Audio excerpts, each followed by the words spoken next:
Well, we had a chance to catch up with Vic Edelbrock Jr. himself here in the world headquarters of Edelbrock Performance Industries. Good to see you. Thanks for talking with us for a few minutes. Always good to see you guys. Yeah. Thank you for being here. Can you give us a little talk about the history of Edelbrock, your dad, and how this whole thing came about?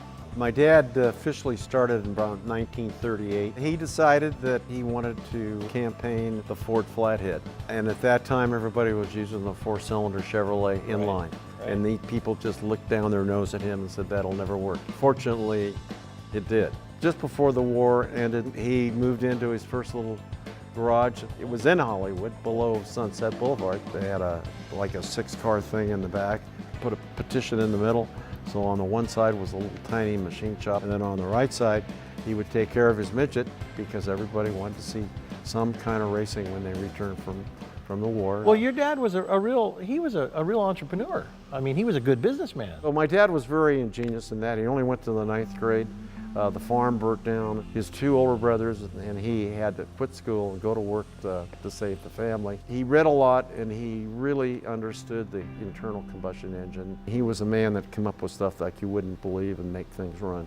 I mean, he was a man that made the exact same stuff he would use on his race car, right, and that he would sell to you. And if you had a problem, let's find out your problem because I know it works. So bring me up from when your father passed and you're a young man and you've got the responsibility on your shoulders.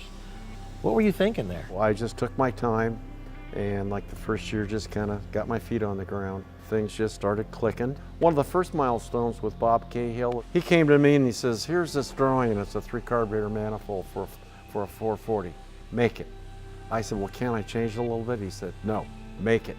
Wow. And that was our first manifold that we made that went on in the assembly line of a production car. In the late 80s, we got connected with Weber USA and we came up with a carburetor. That was another step of our power package. Bring us into the supercharging world because now that seems to be the star of the show. When you put supercharging and you do it correctly, you put it in a car, and ours all bolts on. There's no drilling, grinding, welding, and you go out and you've added another 120, 130 horsepower and the torque to go with it.